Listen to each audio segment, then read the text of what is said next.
There's a part of you you've spent your whole life avoiding, not because it's broken, but because it's uncomfortable. The anger you swallow, the jealousy you hide, the shame you bury, the hunger for power you pretend isn't there. You call it your shadow, and you were taught to fear it, to shame it, to rise above it.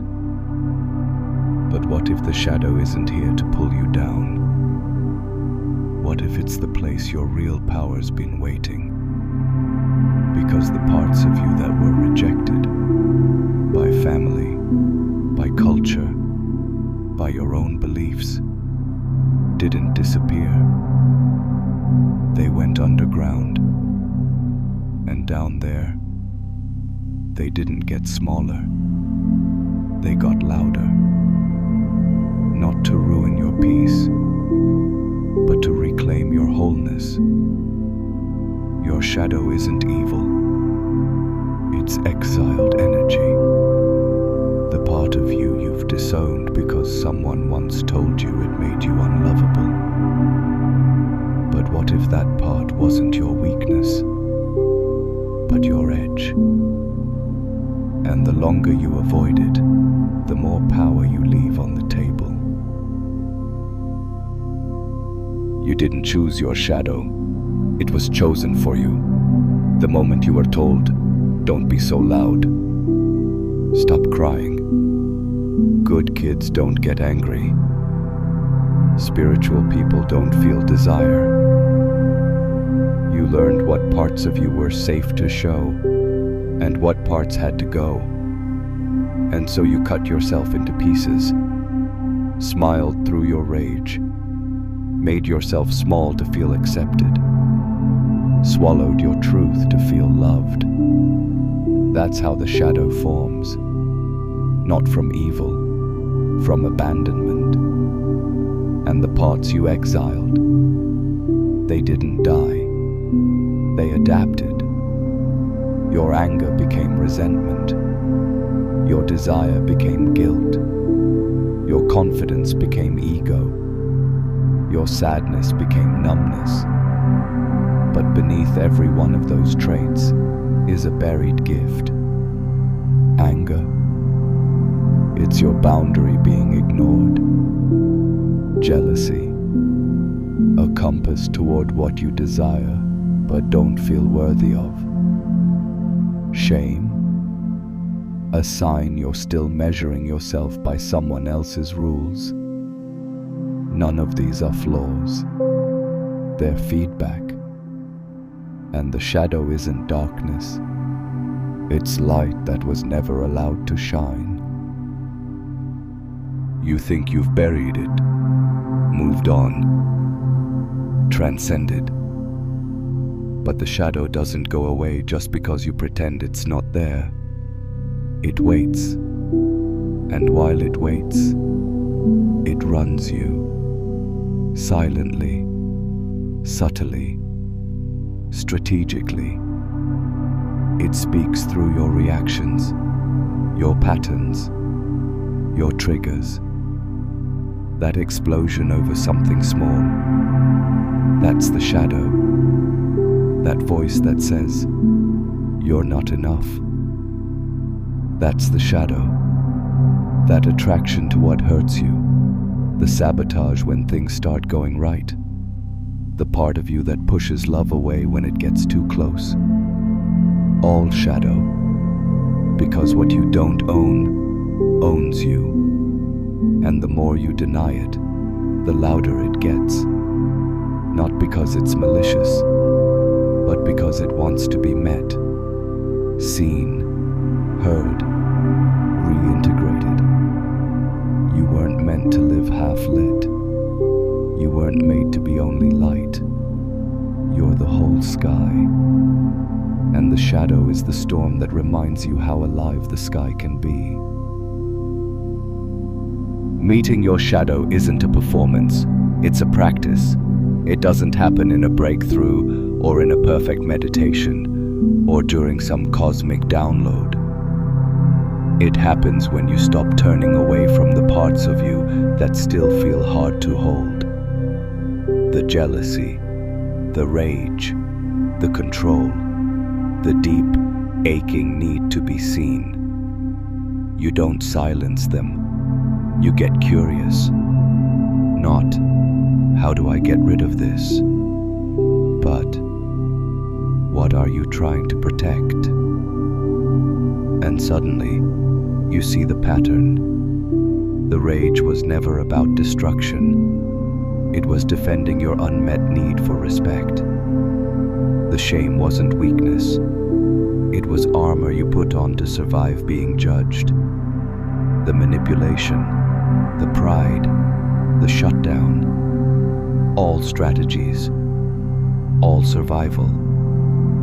And when you stop judging those parts and start understanding them, they soften. You stop being afraid of your shadow because you see it for what it is. Not a monster, not a flaw, just a version of you that tried to carry pain without help. And now, you're showing up for it. Finally. The moment you stop rejecting your shadow, something wild happens. It stops controlling you and starts fueling you. That rage you once suppressed, now it becomes your boundary, your fire, your clarity when something crosses the line. That shame that used to paralyze you, now it humbles you, keeps you honest, makes you deeply, beautifully human. That part of you that always wanted control, now it becomes focus, discipline, the ability to lead without losing compassion.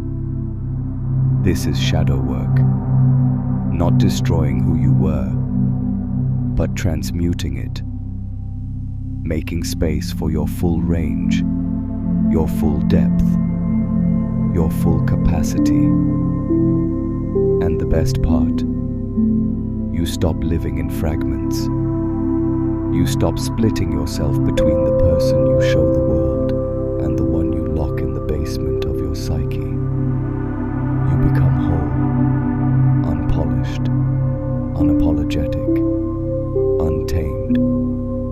And in that wholeness, you remember, the shadow never made you dangerous. Denying it did. But now, it's no longer in the dark. It's with you, guiding, fueling, empowering. And the version of you that emerges from that integration, that's the version you were always meant to become. When you live with your shadow, you don't have to pretend anymore. You don't need to be the nice one, the spiritual one, the together one. You get to be true. And truth isn't always pretty.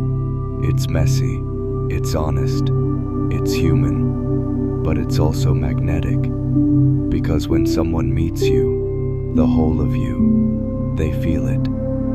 Your presence lands differently. Your words carry weight. Your silence speaks volumes. Not because you're perfect, but because you're integrated. You've walked through your own fire. You've sat with your own shame. You've reclaimed the parts you used to hide. And now, you're no longer performing authenticity. You're embodying it. That's the gift of shadow work. It doesn't make you better than others. It makes you more available to them, more compassionate, less reactive, more clear, less controlled. You don't need to control the narrative. You just live your truth, in full, unedited. And that kind of self-honesty is the root of real freedom. Because when you're not hiding from yourself, no one can use your shadow against you. There's a lightness that comes after the darkness. Not because the shadow disappeared, but because it joined you. You no longer carry it like a secret. You carry it like wisdom. You walk differently, speak with less rush, move with more gravity, because you faced your own edge and didn't fall off. You stood, and in that standing, you met the most important part of you, the one who isn't afraid of discomfort, the one who can hold contradiction, the one who knows that true power isn't control, it's clarity. That's what your shadow taught you. That strength doesn't always look like calm. Sometimes it looks like choosing presence in the middle of your mess. It taught you that real confidence comes from owning what's true, not from hiding what's not. And maybe most of all, it taught you that your darkness was never the opposite of your light. It was its door. And now that you've walked through it, you don't just feel different, you feel whole. When you've made peace with your shadow, you stop living in performance. You don't need to be seen as good. You don't need to appear healed. You just get to be true. You no longer chase light to outrun the dark, because now you carry both, and that makes you real. People can feel it. They trust you, not because you have it all together, but because you're not pretending to. You felt the fire and didn't try to skip to the light. You walked through it. And now, you don't talk about truth. You radiate it. You show up without the mask, not as a performance of rawness, but as a return to self. The one who doesn't need to hide anymore. The one who doesn't edit their emotions to be digestible. The one who doesn't shrink to be safe. You don't need to fix yourself. You need to hold yourself fully. The shadow didn't make you whole. It revealed that you already were. And now, you move from center, not from fear. Something shifts when you stop being afraid of your own shadow. You become someone who others instinctively trust. Not because you have answers, but because you have presence. Because you're not offering advice from above their pain. You're sitting with them inside it. You don't flinch when someone breaks down. You don't rush to fix. You witness. And that witnessing is its own kind of medicine. You've walked through your darkness, so now you can hold others without fear, without judgment, without needing to shine a flashlight in their face. Because you know, they'll find their own light when they're ready. And your role isn't to save them, it's to stay with them until they remember they're already whole. This is the gift of integrating your shadow. You stop being a performer of light. You become a keeper of depth, a presence that can hold contradictions, a mirror that doesn't distort, a soul that doesn't turn away. Because once you've made it through your own night, you carry a kind of calm that no one can fake. And that calm, that's what the world's been missing. You were never meant to be only light. You were born with fire, with chaos, with instinct, with shadow, and all of it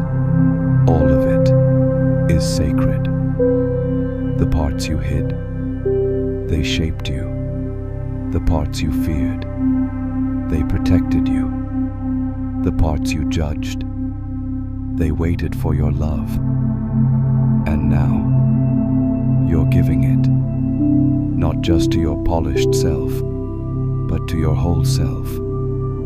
You've walked through shame and made space for softness. You've sat with rage and uncovered your voice. You've stopped running and started returning. And that's what power really is. Not domination, not perfection, but integration. The ability to hold your depth without drowning. To be both the question and the answer, the wound and the wisdom. You don't have to choose between dark and light. You are the space that can hold both. And in that space, you don't just become more powerful, you become free.